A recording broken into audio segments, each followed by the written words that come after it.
السلام علیکم ورحمۃ اللہ وبرکاتہ۔ الحمدللہ رب العالمین والعاقبۃ للمتقین والصلاۃ والسلام علی سید المرسلین، اما بعد اعوذ باللہ من الشیطان الرجیم، بسم اللہ الرحمن الرحیم، اہدنا الصراط المستقیم۔ صدق اللہ مولانا العظیم وصدق رسولہ النبی الامین المتین المبین الکریم۔ ان اللہ وملائکتہ یصلون علی النبی یا ایہا الذین آمنوا صلوا علیہ وسلموا تسلیما۔ اللہ رب محمد صلی اللہ علیہ وسلم، نحن عباد محمد صلی اللہ علیہ وسلم، وعلی ذبیہ وصحبہ ابد الدہور وکرما۔ عزیزان محترم، آج ہمیں آپ کے سامنے حقوق اللہ اور حقوق العباد کے بارے میں کچھ باتیں بتانی ہیں۔ حقوق اللہ کیا ہیں؟ اگر حقوق اللہ کو ہم ایک جملے میں کہیں، تمام عبادتوں کو صحیح طریقے سے اللہ کی رضا چاہتے ہوئے ان کے وقتوں پر ادا کرنا، یہ حقوق اللہ ہیں۔ قرآن عظیم والفرقان حمید کی جب ہم تلاوت کرتے ہیں تو ہمیں اس میں حقوق اللہ بھی ملتے ہیں، حقوق العباد بھی ملتے ہیں۔ جتنی بھی عبادتیں ہیں ان تمام عبادتوں میں سب سے افضل عبادت نماز ہے۔ نماز کے تعلق سے رب العزت نے قرآن شریف میں کئی جگہ حکم دیا، اقیموا الصلاۃ، اقیموا الصلاۃ، اقیموا الصلاۃ، نماز قائم کرو، نماز قائم کرو، نماز قائم کرو۔ ایک جگہ رب قدیر نے فرمایا، حافظوا علی الصلاۃ والصلاۃ الوسطیٰ، سب نمازوں کا خیال رکھو، خاص طور سے بیچ والی نماز کا۔ نماز پڑھیں گے تو کیا ہوگا؟ ان الصلاۃ تنہی عن الفحشاء والمنکر، بے شک نماز بے حیائی اور بری باتوں سے روک دیتی ہے۔ اور اگر ہم نے نماز نہیں پڑھی یا اس کو اس کے وقتوں پر ادا نہیں کیا تو کیا ہوگا؟ قرآن شریف نے اس کو بھی بتایا، وَوَيْلٌ لِّلْمُصَلِّينَ الَّذِينَ هُمْ عَنْ صَلَاتِهِمْ سَاهُونَ الَّذِينَ هُمْ يُرَاءُونَ وَيَمْنَعُونَ الْمَاعُونَ، جو لوگ نماز سستی کے ساتھ ادا کرتے ہیں ان کے لیے جہنم میں ایک وادی ہے جس کا نام ویل ہے۔ اس ویل وادی میں اللہ ان لوگوں کو ڈالے گا جو نمازوں کو سستی کے ساتھ ادا کرتے ہیں۔ عزیزان محترم، نماز کے تعلق سے اللہ تبارک و تعالیٰ نے کئی جگہ قرآن شریف میں اس کو قائم کرنے کا، اس کو ادا کرنے کا حکم دیا۔ وہیں زکوٰۃ کا بھی اللہ نے جگہ جگہ حکم دیا، واتوا الزکوٰۃ، واتوا الزکوٰۃ، زکوٰۃ ادا کرو، زکوٰۃ ادا کرو۔ زکوٰۃ دیں گے تو کیا ہوگا؟ خذ من اموالہم صدقۃ تطہرہم وتزکیہم، اگر تم زکوٰۃ دو گے تو اس سے تمہارا مال بھی پاک ہو جائے گا اور یہ تمہیں بھی ستھرا کر دے گی۔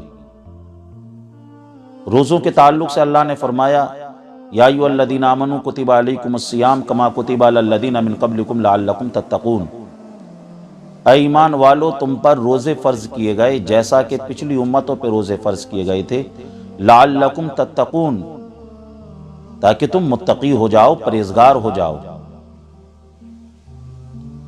حج کے تعلق سے قرآن شریف میں اللہ نے فرمایا، اتموا الحج والعمرہ، اگر تم صاحب حیثیت ہو، صاحب نصاب ہو تو حج ادا کرو۔ عزیزان محترم، تمام عبادتوں کو اللہ کی رضا چاہتے ہوئے ان کے وقتوں پر صحیح طریقے سے ادا کرنا، یہ حقوق اللہ ہیں۔ مسلم شریف کی روایت، آقا کریم صلی اللہ علیہ وسلم نے فرمایا، تقیم الصلاۃ وتؤتی الزکوٰۃ وتصوم رمضان وتحج البیت ان استطعت الیہ سبیلا۔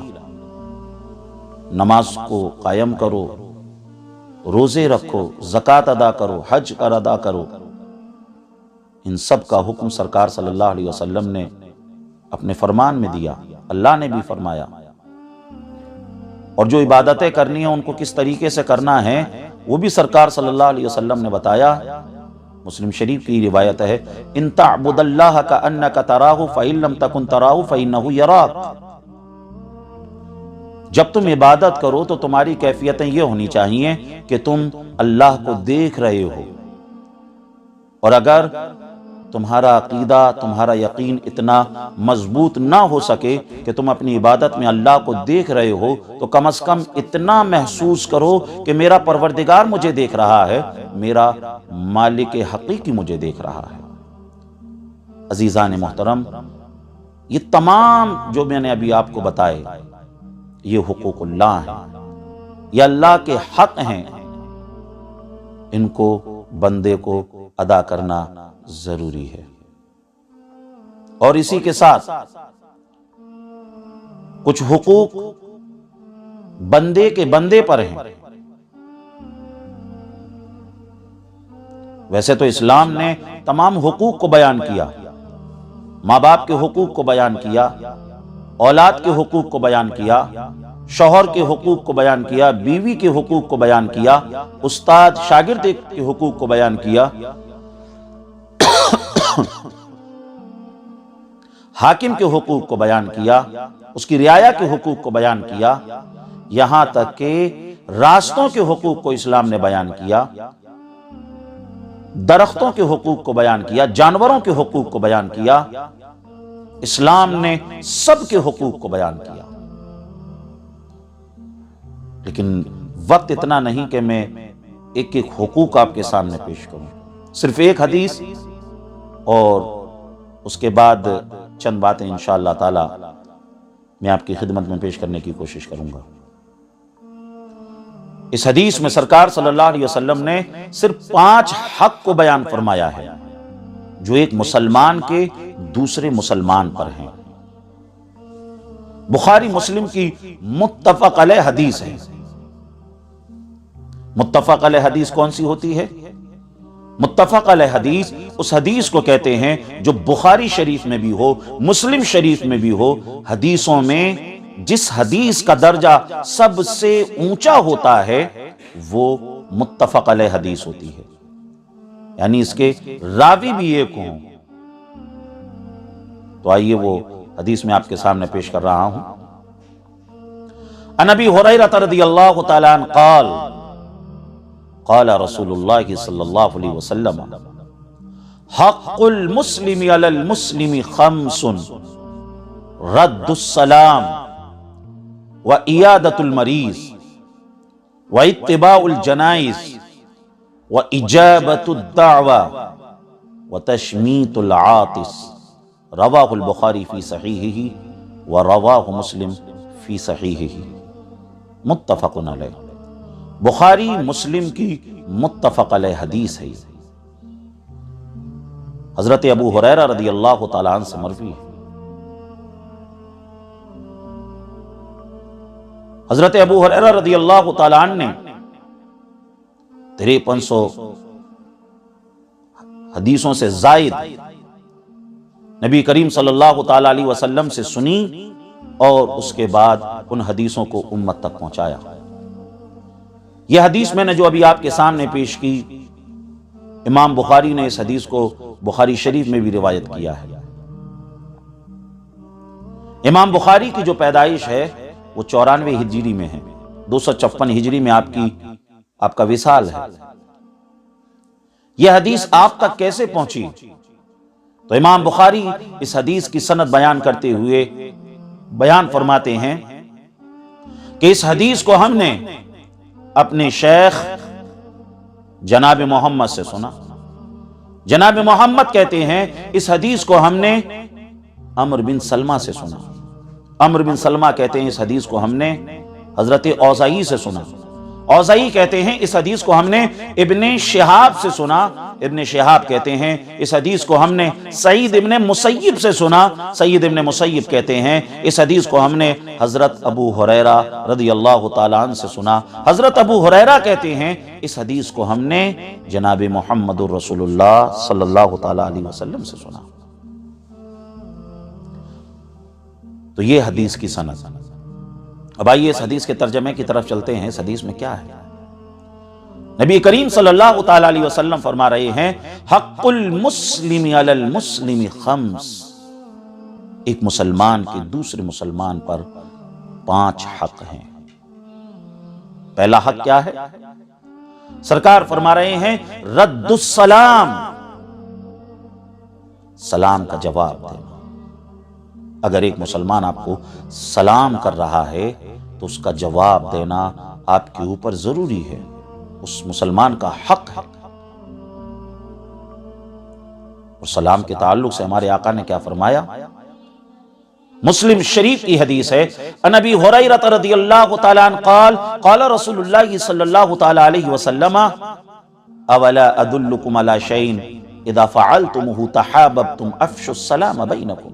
آقا کریم صلی اللہ تعالی علیہ وسلم نے فرمایا اے میرے پیارے صحابہ، کیا میں تمہیں ایسی چیز نہ بتا دوں اگر تم اس پر عمل کرو تو تمہارے درمیان محبت پیدا ہو جائے گی.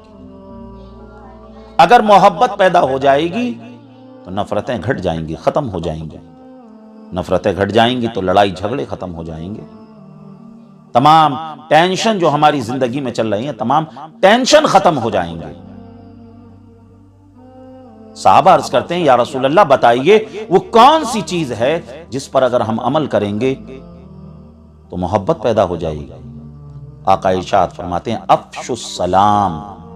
اگر چاہتے ہو کہ تمہارے درمیان محبت بڑھ جائے تو سلام کو زیادہ سے زیادہ پھیلاؤ، زیادہ سے زیادہ سلام کو رواج دو. تو سلام کی اہمیت اس حدیث سے پتہ چلی. اور ترمذی شریف کی حدیث آقا کریم صلی اللہ تعالی علیہ وسلم نے فرمایا السلام قبل الکلام. جب تم کسی سے بات کرو تو بات چیت کو بعد میں شروع کرو، پہلے سلام کرو. سلام میں پہل کرو گے تو کیا ہوگا؟ شعب الایمان کی حدیث آقا نے فرمایا قال البادی بالسلام بری من الکبر. جو شخص سلام میں پہل کرتا ہے اس کے اندر غرور نہیں، گھمنڈ نہیں، تکبر نہیں. اگر ان تمام رذیل چیزوں سے ہم بچنا چاہتے ہیں تو سلام میں ہم کو پہل کرنا ہوگی. اور قرآن عظیم والفرقان حمید نے کیا درس دیا؟ لا تدخلوا بیوتا غیر بیوتکم حتی تستانسوا وتسلموا علی اہلها. کسی کے گھر میں بغیر اجازت کے داخل نہ ہونا. اجازت مل جائے تو سلام کرنا. آپ اس کے گھر میں داخل ہو گئے، آپ نے سلام بھی کر لیا. قرآن نے نہ صرف سلام کرنے کا درس دیا، قرآن نے بلکہ جواب دینے کا بھی درس دیا، جواب دینے کا طریقہ سمجھایا. قرآن کہہ رہا ہے وَإِذَا حَيَّيْتُمْ بِتَحِيَّةٍ فَحَيُّوا بِأَحْسَنَ مِنْهَا أَوْ رُدُّوهَا. جب تمہیں کوئی سلام کرے تو اس کا جواب تمہیں بہتر طریقے سے دینا ہے. اگر کوئی آپ کو کہے السلام علیکم، آپ کو ورحمت اللہ زیادہ کر دینا ہے اس میں جواب میں. اگر کوئی سلام کے ساتھ السلام علیکم ورحمت اللہ کہے تو آپ وبرکاتہ زیادہ کر دیں. اگر کوئی کہے السلام علیکم ورحمت اللہ وبرکاتہ تو آپ اس کا جواب اتنا ہی دیں اور ساتھ میں مسکرا کر جواب دیں، کیونکہ سرکار صلی اللہ علیہ وسلم نے فرمایا التبسم فی وجہ اخیک صدقہ. ایک مسلمان کو دیکھ کر مسکرانا یہ بھی صدقہ ہے.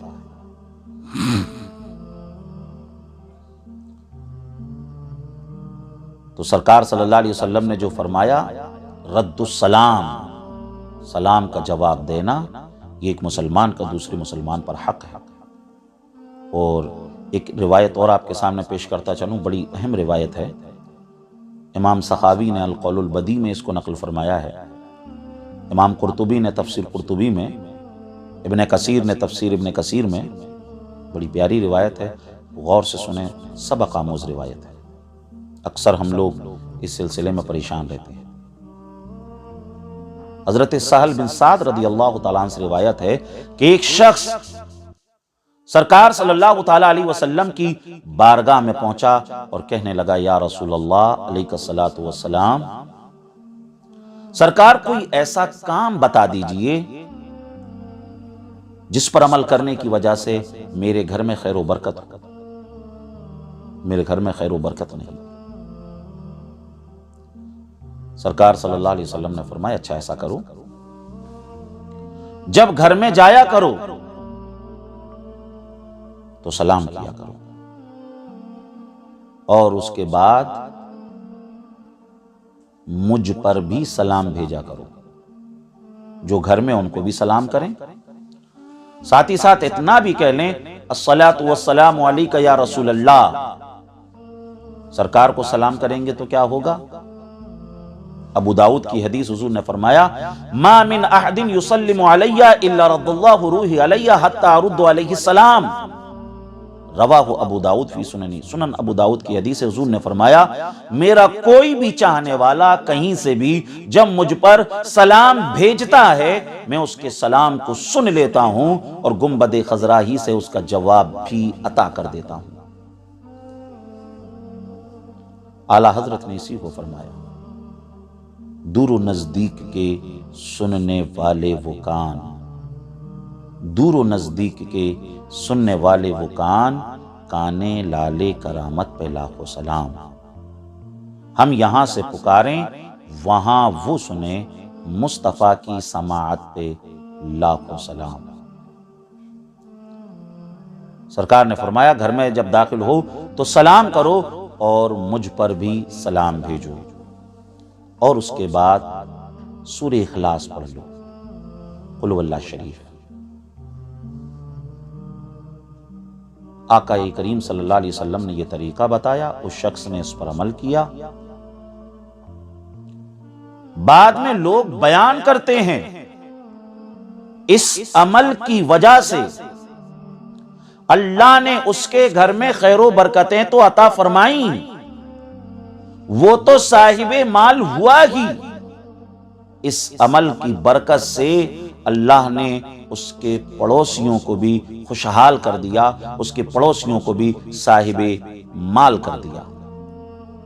تو اس لیے ہم میں سے اکثر لوگوں کی شکایتیں رہتی ہیں کہ خیر و برکت نہیں ہو رہی ہے، فائنینشیلی اعتبار سے ہم پریشان ہیں، تو اس لیے اس عمل کو کریں، بہت مختصر سا عمل ہے، سلام کرنا ہے، سرکار کی بارگاہ میں سلام پیش کرنا ہے، قل هو اللہ شریف پڑھنا ہے۔ تو بہرحال پہلا حق ایک مسلمان کا دوسرے مسلمان پر یہ ہے کہ اگر وہ اسے سلام کرے تو اس کا جواب دے۔ دوسرا حق کیا ہے؟ آقا نے فرمایا، وَعِيَادَةُ الْمَرِيضِ، اگر آپ کا پڑوسی، آپ کا رشتہ دار، آپ کا عزیز و اقارب کوئی بیمار ہو جائے تو اس کی عیادت کے لیے جائیں، اس کی عیادت کے لیے جائیں، اس کی مزاج پرسی کے لیے جائیں۔ اگر اس کی عیادت کے لیے اگر ہم جا رہے ہیں اور ہمیں لگ رہا ہے کہ اسے ہماری ہیلپ کی ضرورت ہے، ہماری مدد کی ضرورت ہے، تو ہمیں چاہیے کہ ہم اس کی مدد بھی کریں، کیونکہ بخاری مسلم کی متفق علیہ حدیث ہے، حضور نے فرمایا، الید العلیٰ خیر من ید السفلی، دینے والا ہاتھ لینے والے ہاتھ سے بہتر ہوتا ہے۔ اور کنز المال کی حدیث، حضور نے فرمایا، خیر الناس من ینفع الناس، تم میں بہتر وہ ہے جو دوسروں کو فائدہ پہنچائے۔ اگر آپ نے اس کی مدد کی، فائدہ پہنچایا، تو کیا ہوگا؟ قرآن شریف نے اس کو بھی بیان کیا، الذین ينفقون اموالهم فی سبیل اللہ کمثل حبۃ انبتت سبع سنابل فی کل سنبلۃ مئۃ حبۃ واللہ یضاعف لمن یشاء واللہ واسع علیم۔ اگر تم اللہ کی رضا چاہتے ہوئے اپنے مال کو خرچ کرو گے تو پھر کیا ہوگا؟ تم اپنی حیثیت کے مطابق خرچ کرو گے، اللہ تمہیں اپنی قدرت کے مطابق عطا فرمائے گا۔ تو اس کی مزاج پرسی کریں، اور اگر اس کو ہیلپ کی ضرورت ہے تو اس کی ہیلپ بھی کریں۔ ہم اس کے پاس گئے، اب ہمیں سرکار نے ایک چیز اور بھی سکھائی، بخاری شریف کی حدیث کہ جب مریض کی عیادت کے لیے جاؤ تو کہو لا باس طہور انشاءاللہ، لا باس طہور انشاءاللہ۔ فکر نہ کرو، جب یہ بیماری جائے گی تو ساتھ میں تمہارے گناہوں کو بھی لے کر جائے گی، اللہ نے چاہا تو کیا پڑھنا ہے؟ لا باس طہور انشاءاللہ۔ اور جب آپ کسی مریض کی عیادت کے لیے جاتے ہیں تو جذبہ شکر بھی بیدار ہوتا ہے۔ پہلے علماء کہتے تھے کہ اگر دنیا کی محبت دل میں رچ بس گئی ہے تو قبرستان چلے جاؤ، وہاں جب قبروں کو دیکھو گے تو دنیا کی محبت، دنیا کی رغبت ختم ہو جائے گی۔ سرکار نے بھی فرمایا نا، نہیتکم عن زیارت القبور فزوروها، میں نے تمہیں قبروں پہ جانے سے پہلے منع کیا تھا لیکن اب جایا کرو۔ کیوں جائیں؟ اس سے آخرت کی یاد تازہ ہوتی ہے اور دنیا کی رغبت دل سے کم ہوتی ہے۔ اور اگر ہم جب ہاسپٹل میں جائیں گے کسی کی زیارت کے لیے یا کسی مریض کو دیکھنے کے لیے جائیں گے، ہمارا جذبہ شکر بیدار ہوگا کہ مولا کتنے لوگ ایسے ہیں جو نہ اپنی مرضی سے پیر اپنے چلا سکتے، نہ ہاتھ اپنے چلا سکتے، کچھ تو ایسے ہیں نہ زبان اپنی مرضی سے ہلا سکتے ہیں، نہ اپنی آنکھیں اپنی مرضی سے ہلا سکتے ہیں، لیکن یہ سب کچھ ہمارا چل رہا ہے تو ہمارا جذبہ شکر بیدار ہوگا۔ کام دھندہ نہیں چل رہا تو کیا ہوا، ہاتھ پیر تو چلنا ہے، اور جب اللہ کا شکر ادا کرو گے تو کیا ہوگا؟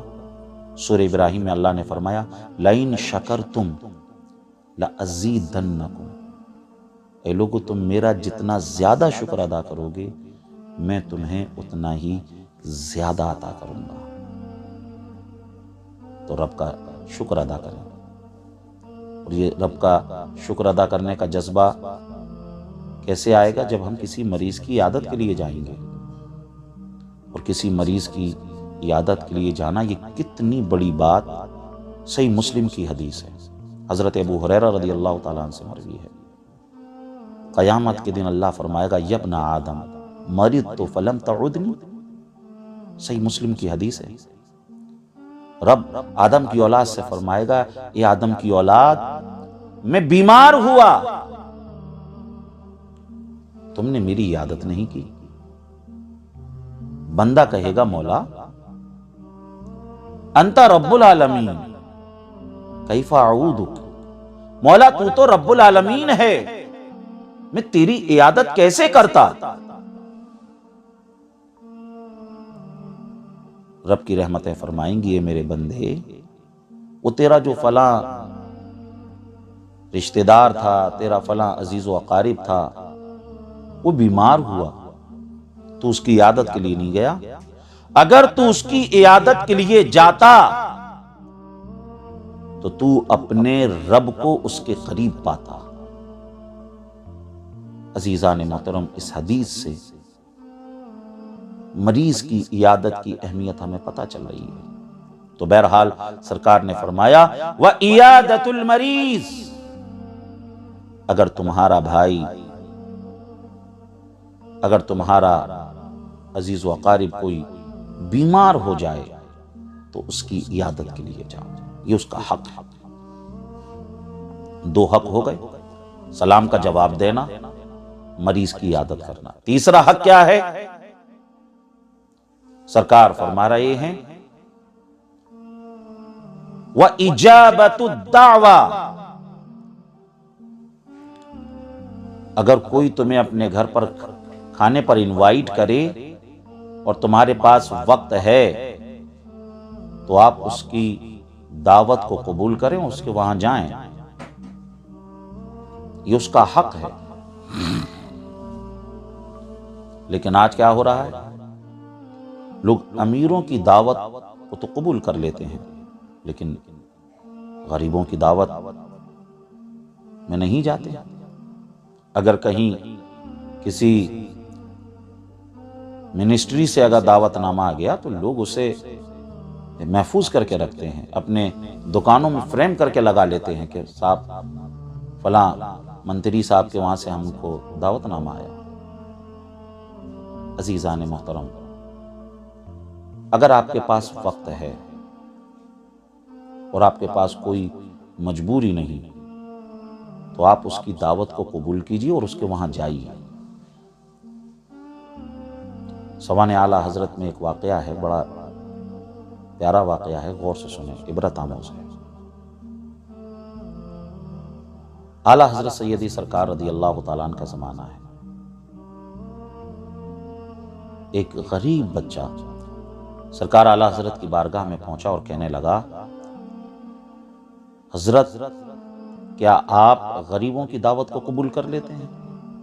اعلیٰ حضرت نے فرمایا، بتائیے کیا بات ہے؟ کہا کہ ہم غریب ہیں لیکن ہم آپ کی دعوت کرنا چاہتے ہیں۔ اعلیٰ حضرت نے فرمایا، اچھا ہماری دعوت کرو گے تو کیا کھلاؤ گے؟ اس کی جھولی میں دال تھی، کچھ سوکھی ہوئی مرچیں تھیں، انہوں نے کہا یہی پکائیں گے۔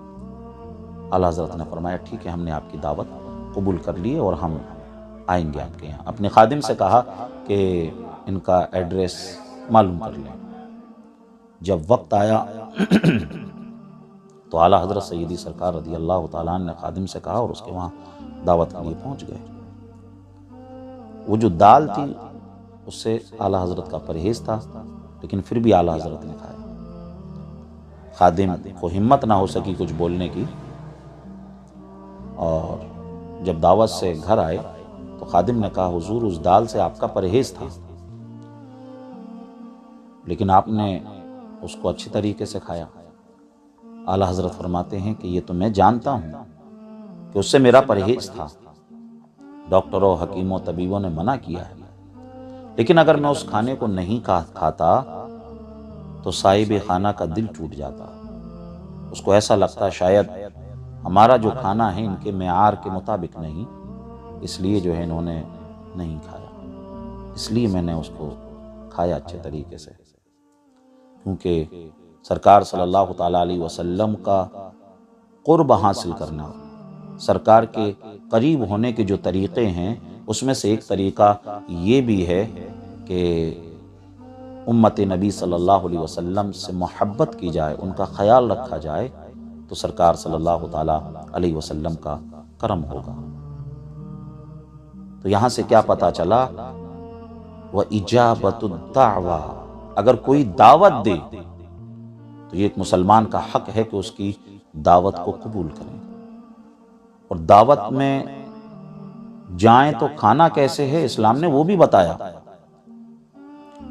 اللہ قرآن میں فرما رہا ہے، کُلُوا وَاشْرَبُوا وَلَا تُسْرِفُوا، اے لوگو کھاؤ بھی پیو بھی لیکن برباد نہ کرو۔ آج ہم دعوتوں کا حال دیکھ لیں، لوگ اتنا اتنا نکال لیتے ہیں اور اس کے بعد پھر ذرا سا کھاتے ہیں اور سارا کا سارا ڈسٹ بین میں ڈال دیتے ہیں۔ یہ کیا ہے؟ یہ اسلامی طریقہ نہیں ہے۔ کھانے پینے کا حکم دیا لیکن برباد کرنے سے منع کیا، اور جانتے ہو برباد کرو گے تو کیا ہوگا؟ قرآن شریف نے اسے بھی بتایا، ان المبذرین کانوا اخوان الشیاطین، اگر برباد کرو گے، اسراف کرو گے تو وہ کون لوگ ہیں؟ وہ شیطانوں کے بھائی ہیں۔ اب کہیں دعوت میں آپ جائیے، اگر کوئی آپ کو کھانا برباد کرتے ہوئے دیکھے تو سمجھ لینا کہ ہے تو انسان مگر حرکتیں شیطانوں والی کر رہا ہے۔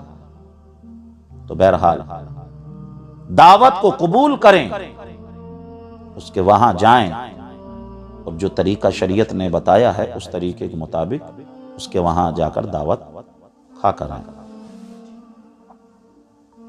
یہ 3 حق ہو گئے۔ چوتھا حق کیا ہے؟ سرکار نے فرمایا وَإِتِّبَاعُ الْجَنَائِزِ،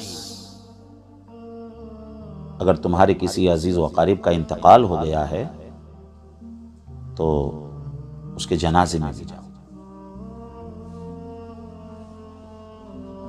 آج ہو کیا رہا ہے؟ جیسے ہی نماز جنازہ شروع ہونے والی ہوتی ہے، لوگ ادھر ادھر کونے تلاشتے ہوئے نظر آتے ہیں۔ بھائی کیوں نماز جنازہ نہیں پڑھ رہے ہو؟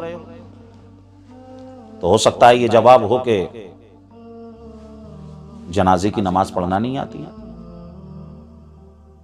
اگر جنازے کی نماز پڑھنا نہیں آتی ہے تو نماز جنازہ پڑھنا سیکھیں، ساتھ ہی ساتھ جہاں نماز جنازہ ہو رہی ہو وضو کر کے اس میں شامل ہو جائیں۔ جیسا لوگ کر رہے ہیں دیکھا دیکھی ویسا ہی کر لیں، کیونکہ اللہ اچھوں کی نقل میں بھی ثواب عطا فرماتا ہے۔ دنیا میں اگر کوئی کسی کی نقل کرے ایگزام میں تو اس کو فیل کر دیا جاتا ہے، لیکن یہ اللہ کی بارگاہ ہے، یہاں اگر اچھوں کی کوئی نقل بھی کر لے گا تو اللہ اسے بھی پاس کر دیتا ہے۔ تو نماز جنازہ سیکھتے رہیں، اور ساتھ ہی ساتھ اگر نہیں آئی ہے جتنی آئی ہے اتنا پڑھ لیں، دیکھا دیکھی ویسا کر لیں۔ نماز جنازہ پڑھیں گے تو کیا ہوگا؟ کیا ہوگا؟ اگر چند لوگ نماز جنازہ کسی میت کی پڑھ لیں تو اللہ تعالیٰ ان کی وجہ سے اس میت کی بخشش فرما دیتا ہے۔ اور ساتھ ہی ساتھ اگر جس کا جنازہ پڑھا جا رہا ہے وہ اللہ کا ولی ہے، وہ بخشا ہوا ہے، وہ جنتی ہے، تو اللہ اس جنتی کی وجہ سے اس کا جنازہ جتنے پڑھ رہے ہوتے ہیں ان سب کی بھی بخشش فرما دیتا ہے۔ تو بہرحال جنازے میں شرکت کرنی ہے، اور جب کاندھا دینے کا وقت آتا ہے لوگ بڑھتے ہوئے نظر آتے ہیں، بڑھ بڑھ کر کاندھا دے رہے ہوتے ہیں، اور کاندھا دے کر ہم جتنے قدم چلتے ہیں اللہ تعالیٰ ہر قدم کے بدلے ہمارے گناہوں کو معاف فرماتا ہے۔ بظاہر اب اس میت کو ہمارے سہارے کی اور ہمارے کاندھے کی ضرورت نہیں، لیکن پھر بھی اللہ تعالیٰ اس کو سہارا دینے کی وجہ سے گناہ معاف فرما رہا ہے۔ تو یہاں سے آپ اندازہ لگا سکتے ہیں جب اسے ہمارے سہارے کی ضرورت نہیں تب سہارا دے رہے ہیں تو اللہ گناہ معاف فرما رہا ہے۔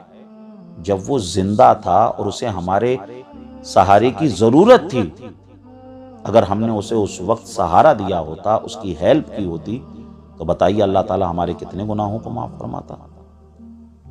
تو اس لیے جنازے میں شرکت کریں، یہ بھی ایک مسلمان کا دوسرے مسلمان پر حق ہے، اور حدیثوں میں ہے، کئی کتابوں میں ہے حدیث۔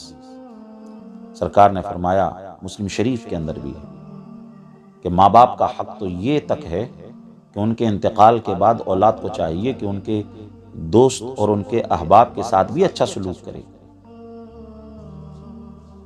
ان کے انتقال کے بعد ان کی قبر پر جائے، یہ اولاد کے اوپر حق ہے۔ تو سرکار صلی اللہ علیہ وسلم نے چوتھا حق بتایا، جنازے میں شرکت کریں۔ پانچواں حق کیا ہے؟ سرکار نے فرمایا وَتَشْمِيتُ الْعَاطِسِ، اگر کسی مسلمان کو چھینک آئے تو اس کا جواب دینا، یہ بھی ایک مسلمان کا دوسرے مسلمان پر حق ہے۔ چھینک آئی تو ہم کیا کہتے ہیں؟ الحمدللہ، الحمدللہ۔ فتاوی عالمگیری میں ہے، 5ویں جلد میں ہے، اس کا جواب دینا واجب ہے پہلی مرتبہ۔ یرحمک اللہ کہنا یہ واجب ہے سننے والے پر، یہ اس کا حق ہے، تو اسے یرحمک اللہ کہے۔ مصنف ابن ابی شیبہ کے اندر ایک روایت ہے، حضرت علی کا فرمان ہے، اگر کسی کو چھینک آئے الحمدللہ کے ساتھ علی کل حال کہہ لے، چھینک آئی اور کہہ دے الحمدللہ علی کل حال،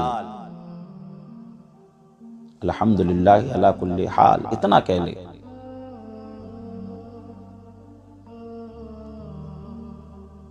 تو اللہ تعالیٰ اس عمل کی وجہ سے اسے دانتوں اور کانوں کے درد سے محفوظ رکھے گا۔ غور سے سنیے، جب چھینک آئے تو الحمدللہ کے ساتھ اللہ کل حال کہنا ہے، الحمدللہ علی کل حال، تو اللہ تعالیٰ اس عمل کی برکت سے اسے دانتوں اور کانوں کے درد سے محفوظ رکھے گا۔ اور آپ کو بتاؤں، معتبر روایتوں سے یہ بات معلوم ہوتی ہے کہ جب حضرت آدم علیہ السلام کی جسد خاکی میں روح کو داخل کیا گیا، تو جیسے ہی حضرت آدم علیہ السلام کے جسم میں روح آئی، جان آئی، تو حضرت آدم علیہ السلام کی زبان سے سب سے پہلا جو کلمہ نکلا وہ کیا تھا؟ الحمدللہ، اے اللہ تمام خوبیاں تیرے لیے۔ حضرت آدم علیہ السلام کی زبان سے سب سے پہلا نکلنے والا جو جملہ ہے وہ الحمدللہ ہے۔ اور الحمدللہ کیوں کہتے ہیں؟ کیونکہ سائنس بھی اس میں اس بات کو بتاتی ہے کہ جب بندے کو چھینک آتی ہے تو اس چھینک کے ذریعے ناک کے اندر جو بھی بیکٹیریاز ہوتے ہیں وہ سارے کے سارے بیکٹیریاز باہر نکل جاتے ہیں، اور سیکنڈ کے کچھ حصے کے مطابق کہہ لیجئے وہ سانس بھی رک جاتی ہے۔ اور جیسے ہی، اگر ایسا بھی ہو سکتا ہے کہ وہ سانس رکی کی رکی رہ جائے، لیکن سانس کا واپس جاری ہو جانا، اس پر ہمیں اللہ کا شکر ادا کرنا چاہیے، اور چھینک آنے کے بعد الحمدللہ کہنا چاہیے۔ تو یہ حدیث جس میں 5 حق سرکار نے بتائے، کیا؟ پہلا حق تھا رد السلام، سلام کا جواب دینا۔ دوسرا حق تھا وعیادت المریض، مریض کی عیادت کرنا۔ تیسرا حق واجابت الدعوہ، دعوت کو قبول کرنا۔ چوتھا حق واتباع الجنائز، جنازوں میں شرکت کرنا۔ وتشمیت العاطس، اور 5واں حق کیا ہے؟ 5واں حق اگر کسی کو چھینک آ جائے اور وہ الحمدللہ کہے تو اس کا جواب دینا۔ یہ 5 حق ہیں جو سرکار نے ایک حدیث میں بیان کی۔ اس کے علاوہ بے شمار حقوق ہیں، ان تمام حقوق کو پورا کرنا ضروری ہے، اور اگر ہم نے حقوق پورے نہیں کیے تو کیا ہوگا؟ مسلم شریف کی روایت ہے، آقا نے ارشاد فرمایا مل مفلس، اے میرے پیارے صحابہ یہ بتاؤ غریب کون ہے؟ غریب کون ہے؟ مفلس۔ صحابہ عرض کرتے ہیں یا رسول اللہ من لا درہم لہ ولا متاع، سرکار ہم تو غریب اسے سمجھتے ہیں جس کے پاس نہ تو روپیہ پیسہ ہو اور نہ ہی کوئی قیمتی ساز و سامان ہو، وہ شخص غریب ہے جس کے پاس یہ نہیں ہے۔ تو آقا نے ارشاد فرمایا اے میرے پیارے صحابہ، میری امت کا غریب وہ شخص ہے جب وہ قیامت میں آئے گا تو ڈھیروں نمازیں لے کر آئے گا، سجدے لے کر آئے گا، حج عمرے لے کر آئے گا، صدقہ و خیرات لے کر آئے گا، ڈھیروں نیکیاں اس کے پاس ہوں گی۔ پھر کیا ہوگا؟ حق والے آ جائیں گے، یہاں تک کہ وہ حق والوں کو جو حق مانگ رہے ہوں گے اللہ تعالیٰ ان کا حق دلوائے گا۔ وہ بندے کہیں گے مولا یہ دنیا میں طاقتور تھا، ہم اس سے اپنا حق نہ لے سکے، اس نے ہمارا حق دبا لیا، مگر مولا آج تو ہمیں ہمارا حق دلوا۔ تو پھر کیا ہوگا؟ مرنے کے بعد جس کرنسی میں لین دین ہوگا وہ صرف نیکی ہے، نیکی میں ہی سب کچھ حساب کتاب ہوگا۔ جتنے بھی جس کے حق کو دبایا ہوگا اللہ تعالیٰ اس کی نیکیاں اسے دے دے گا۔ اب نیکیاں کتنی جائیں گی اسے بھی سنو، غور سے سننا۔ فتاوی رضویہ کی 25ویں جلد میں اعلیٰ حضرت نے اس بات کو نقل فرمایا ہے، اس کا خلاصہ ہے، اگر کسی شخص نے کسی کے صرف 3 پیسے ناجائز طریقے سے غصب کر لیے، اس کو لے لیا 3 پیسے، تو قیامت کے دن اللہ اس کی 700 با جماعت نمازیں اسے دے دے گا جس کے اس نے 3 پیسے دبائے تھے۔ 3 پیسے کی وجہ سے 700 با جماعت نمازیں چلی جائیں گی، اور کسی نے کسی کا 1 روپیہ دبا لیا تو کتنے ہو جائیں گے؟ 23,333 نمازوں کے آس پاس ہو جائیں گے اگر کسی نے صرف 1 روپیہ دبا لیا۔ اور آدمی کے پاس اگر 50 سال کی با جماعت نمازیں ہیں تو 50 سال کی با جماعت نمازیں کتنی ہو رہی ہیں؟ تقریباً 92,000 کے آس پاس 92,000 نمازیں ہو رہی ہیں 50 سال میں۔ جانتے ہیں اگر کسی نے کسی کے صرف 4 روپے دبا لیے تو اللہ تعالیٰ 50 سال کی نمازیں با جماعت کے ساتھ اسے دے دے گا جس کے اس نے 4 روپے دبائے۔ تو اس سے آپ اندازہ لگائیے، ان بطش ربک لشدید، تمہارے رب کی جو پکڑ ہے نا قیامت کے دن وہ بڑی خطرناک ہوگی۔ ہم دیکھیں کبھی کبھی جب ہم اپنے گھروں میں ہوتے ہیں اور صبح کے وقت سورج کی کوئی کرن کمرے میں آ رہی ہوتی ہے تو اس کرن کی اجالے میں ہمیں کچھ ذرات اڑتے ہوئے نظر آتے ہیں۔ وہ ذرات یہاں پر بھی ہیں لیکن روشنی اتنی نہیں کہ وہ دکھ سکیں، لیکن وہ ذرات اتنے باریک ہوتے ہیں نہ تو ہم انہیں پکڑ سکتے ہیں نہ انہیں دیکھ سکتے ہیں۔ لیکن آپ جانتے ہیں اگر کسی نے اس ذرے کے برابر بھی اچھا کام کیا ہے تو کیا ہوگا؟ قرآن نے کہا فَمَن يَعْمَلْ مِثْقَالَ ذَرَّةٍ خَيْرًا يَرَهُ وَمَن يَعْمَلْ مِثْقَالَ ذَرَّةٍ شَرًّا يَرَهُ۔ اگر کسی نے اس ذرے کے برابر بھی اچھا کام کیا ہے تو اللہ اس کی جزا عطا فرمائے گا، اور اس ذرے کے برابر بھی اگر کسی نے کسی کے ساتھ غلط کیا ہے تو سمجھ لیجئے قیامت کے دن اس کا اسے حساب دینا ہوگا، کیونکہ ان بطش ربک لشدید، تمہارے رب کی پکڑ بڑی خطرناک ہے۔ الزواجر کے اندر ہے، ایک شخص نے خواب میں ایک شخص کو دیکھا اور کہا ما فعل اللہ بکا، یہ بتاؤ اللہ نے تمہارے ساتھ کیا سلوک کیا؟ وہ شخص کہتا ہے سب کچھ تو خیریت سے گزر گئی ہے، لیکن دنیا میں میں نے آریتن مانگ کر، غصب نہیں ہے، مانگ کر کسی سے سوئی لے لی تھی، لیکن میں اس سوئی کو اسے واپس نہیں کر پایا۔ اب اللہ کی بارگاہ سے مجھ سے بار بار اسی سوئی کے بارے میں پوچھا جا رہا ہے کہ یہ بتاؤ تم نے وہ سوئی اسے واپس کیوں نہیں کی؟ اور دور دور تک مجھے نجات کی کوئی صورت نظر نہیں آ رہی ہے۔ تو جس کا جو بھی ہو معاملہ اس دنیا میں ہی اس کو رفع دفع کر رہے ہیں۔ بخاری شریف کی ایک روایت حضرت سلمہ بن اقویٰ رضی اللہ تعالیٰ عنہ سے مروی ایک جنازہ لایا گیا، سرکار سے فرمایا گیا سرکار جنازہ پڑھا دیں۔ سرکار نے فرمایا حل علیہ من دین، اس پر کسی کا قرضہ تو نہیں ہے، یہ کسی کا لے کے تو نہیں مر گیا؟ صحابہ نے عرض کیا یا رسول اللہ نہیں، اس پر کسی کا قرضہ نہیں۔ حضور نے جنازے کی نماز پڑھا دی۔ ثم اوتیا بجنازۃ اخری، اس کے بعد ایک دوسرا جنازہ آیا،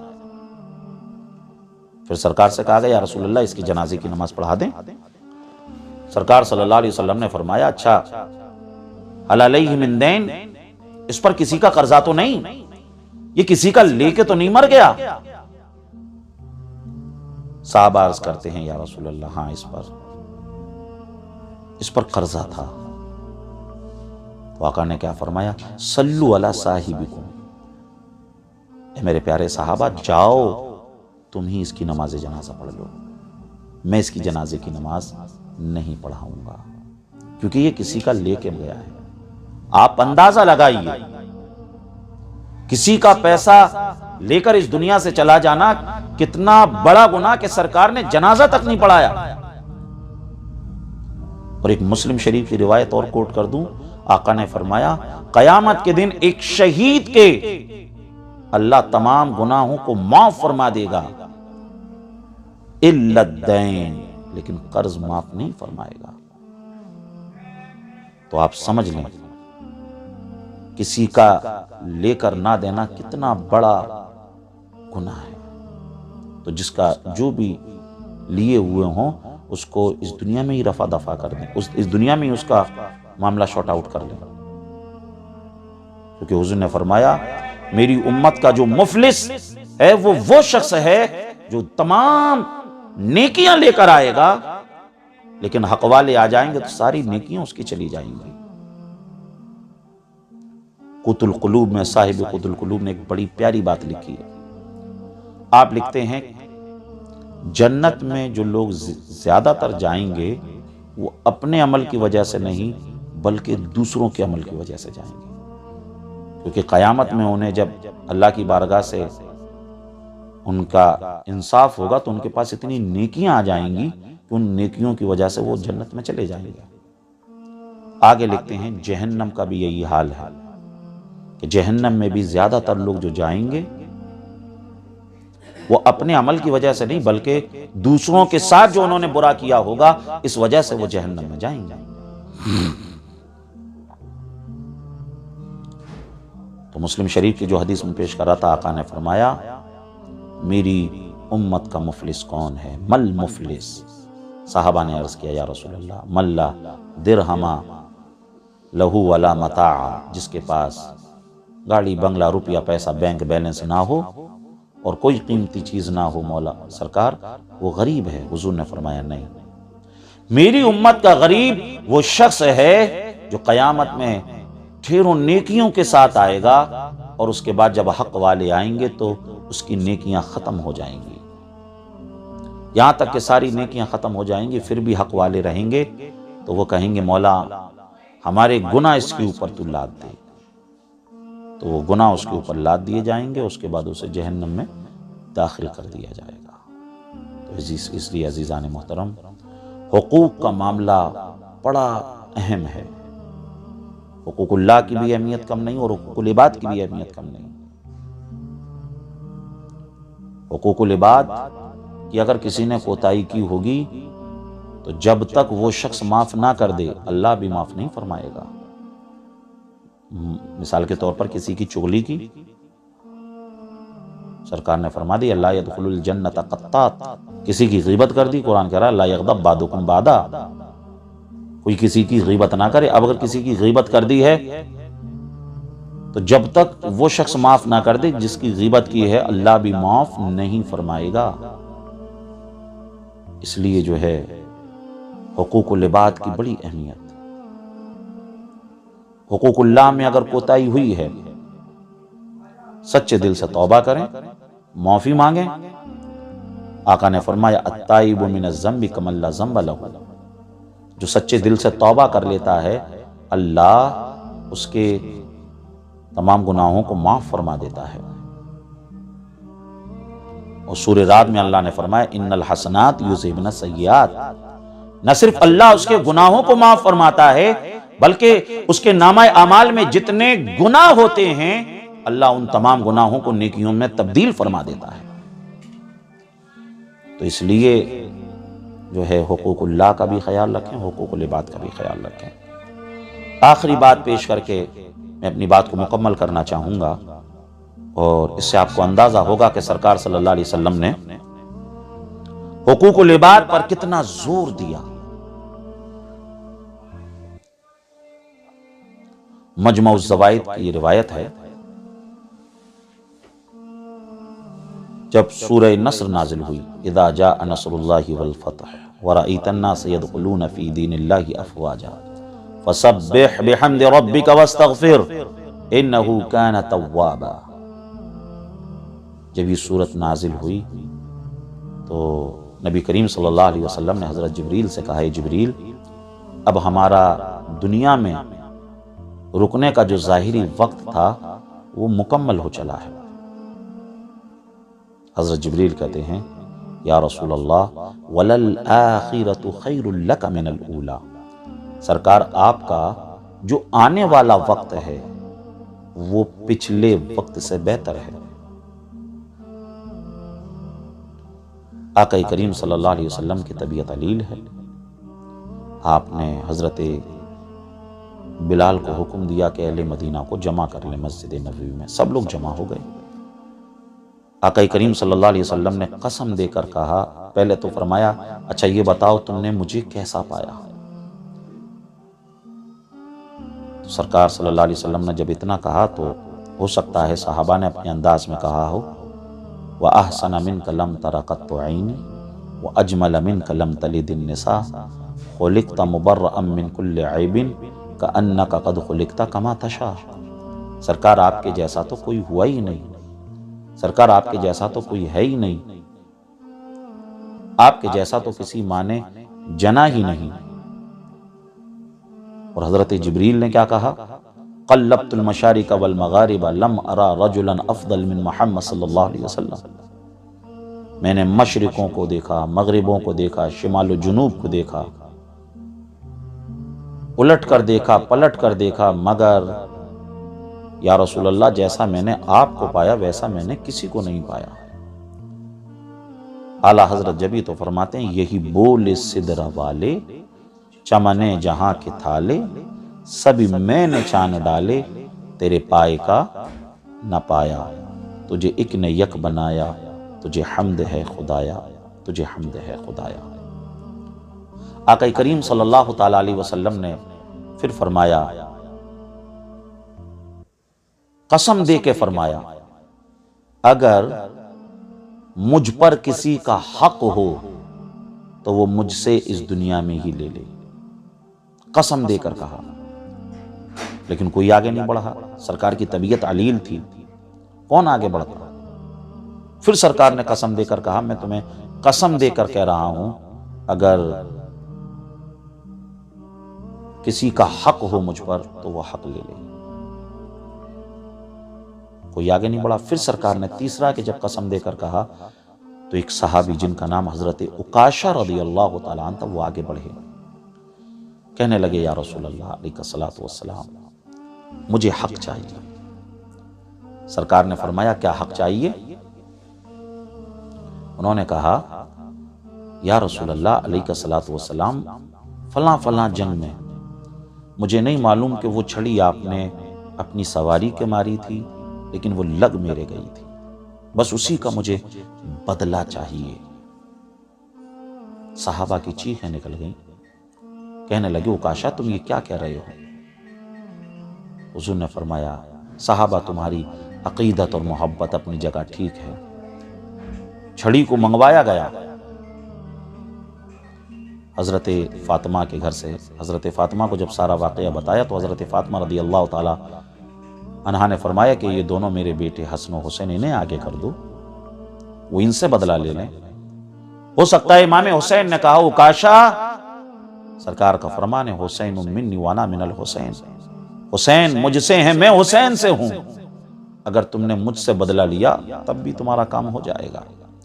حضرت ابو بکر آگے بڑھے، حضرت عمر آگے بڑھے، حضرت علی آگے بڑھے، کہنے لگے کہ ہم حاضر ہیں، ہم سے بدلہ لے لو، لیکن سرکار نے سب کو روک دیا اور حضرت عکاشہ کو چھڑی دے دی، کہا عکاشہ بدلہ لے سکتے ہو۔ حضرت عکاشہ نے اس چھڑی کو لیا، وہ کہنے لگے یا رسول اللہ، جب آپ کی چھڑی میرے بدن پر لگی تھی، میری پیٹھ پہ لگی تھی، اس وقت میرے بدن پر کپڑے نہیں تھے، یا رسول اللہ آپ کا جبہ شریف، آپ کی قمیص شریف، اسے اتار لیجیے۔ اسے بھی اتار دیا۔ سرکار نے کہا عکاشہ آؤ بدلہ لے لو۔ حضرت عکاشہ نے اس چھڑی کو پکڑا، چلے سب کے سب کبھی سرکار کی چمکیلی پیٹھ کو دیکھ رہے تھے اور کبھی عکاشہ کے ہاتھ کی اس چھڑی کو دیکھ رہے تھے۔ عکاشہ آگے بڑھے، جب سرکار سے بالکل قریب ہو گئے تو حضرت عکاشہ نے اس چھڑی کو پھینک دیا اور سرکار کے بدن سے لپٹ گئے، مہر نبوت کو چھومنے لگے اور کہنے لگے یا رسول اللہ علیہ الصلوۃ والسلام میری گستاخی کو معاف کریں، سرکار میں بوڑھا ہو چکا ہوں، پتہ نہیں اب کب موت کا فرشتہ آ جائے، اس لیے سرکار میں نے پروگرام ایسا بنایا کہ اگر آپ کی چمکیلے بدن سے لگ جاؤں گا تو آپ کے صدقے سے مولا میری قبر کو بھی چمکا دے گا، میرے حشر کو بھی چمکا دے گا، میں قبر میں بھی چمکتا ہوا نظر آؤں گا اور حشر میں بھی چمکتا ہوا نظر آؤں گا۔ اعلیٰ حضرت جبھی تو فرماتے ہیں چمک تجھ سے پاتے ہیں سب پانے والے، میرا دل بھی چمکا دے چمکانے والے۔ نبی کریم صلی اللہ علیہ وسلم کا دریائے رحمت جوش میں آقا نے کیا فرمایا کہ اے لوگو، تم میں سے اگر کسی کو کسی جنتی کو دیکھنا ہو تو وہ عکاشہ کو دیکھ لے۔ کہتے ہیں نا میرے کریم سے گر قطرہ کسی نے مانگا، دریا بہا دیے ہیں، در بے بہا دیے ہیں، اور واہ کیا جود و کرم ہے شہ بطحا تیرا، نہیں سنتا ہی نہیں مانگنے والا تیرا۔ اور جناب حسن رضا نے کہا منگتا تو ہے منگتا کوئی شاہوں میں دکھا دے، جس کو میرے سرکار سے ٹکڑا نہ ملا ہو، آتا ہے فقیروں پہ انہیں پیار کچھ ایسا، خود بھیک دیں اور خود کہیں منگتا کا بھلا ہو۔ عزیزان محترم، اس روایت سے بھی پتا چلا کہ حق کی کتنی اہمیت ہے، اس لیے ہمیں چاہیے اگر ہمارے اوپر کسی کا حق ہے تو اس حق کو دنیا ہی میں ادا کریں، اگر ہمارے اوپر کسی کا حق ہے تو اس حق کو دنیا ہی میں ادا کریں، ورنہ جس کی حق تلفی کی ہے اس سے معافی مانگیں، اس حق کو معاف کروا لیں۔ عزیزان محترم، دنیا میں معاملہ بڑی آسانی کے ساتھ نبٹ جائے گا، مگر آخرت میں معاملہ بڑا سخت ہوگا۔ اس لیے ہمیں چاہیے ہم حقوق اللہ کا بھی خیال رکھیں، حقوق العباد کا بھی خیال رکھیں، ساتھ ہی ساتھ اس بات کا بھی خیال رکھیں، سرکار صلی اللہ علیہ وسلم نے فرمایا بلغوا انی ولو آیا، اگر تمہارے پاس دین کی کوئی ایک بات پہنچے تو اس کو دوسروں تک پہنچائیں۔ یہ بیان، یہ حقوق اللہ اور حقوق العباد کے تعلق سے جو باتیں آپ تک پہنچی ہیں، اب آپ کی ذمہ داری ہے اس کو دوسروں تک پہنچائیں۔ دوسروں تک کیسے پہنچائیں گے؟ اس کو زیادہ سے زیادہ شیئر کریں، اس کو زیادہ سے زیادہ لوگوں تک پہنچائیں۔ اگر آپ کے پہنچانے سے اس کو ہدایت مل گئی تو سمجھ لیجئے اس میں اللہ اسے بھی ثواب عطا فرمائے گا اور ساتھ ہی ساتھ آپ کو بھی ثواب عطا فرمائے گا۔ اسے زیادہ سے زیادہ لوگوں تک پہنچائیں، زیادہ سے زیادہ شیئر کریں۔ یہ پروگرام اسلام رنگ آن لائن چینل کے حوالے سے آپ تک پہنچ رہا ہے۔ مولا تعالیٰ اسلام رنگ آن لائن کی جو ٹیم ہے، مولا اسے اپنی رضا عطا فرمائے اور جو دین کا وہ کام کر رہے ہیں اسے قبولیت کا درجہ عطا فرمائے۔ میرے بیان میں کسی طرح کی غلطی ہو، اللہ اس کو اپنے فضل و کرم سے معاف فرمائے۔ استغفر اللہ ربی من کل ذنب واتوب الیہ، وآخر دعوانا ان الحمد للہ رب العالمین۔ السلام علیکم۔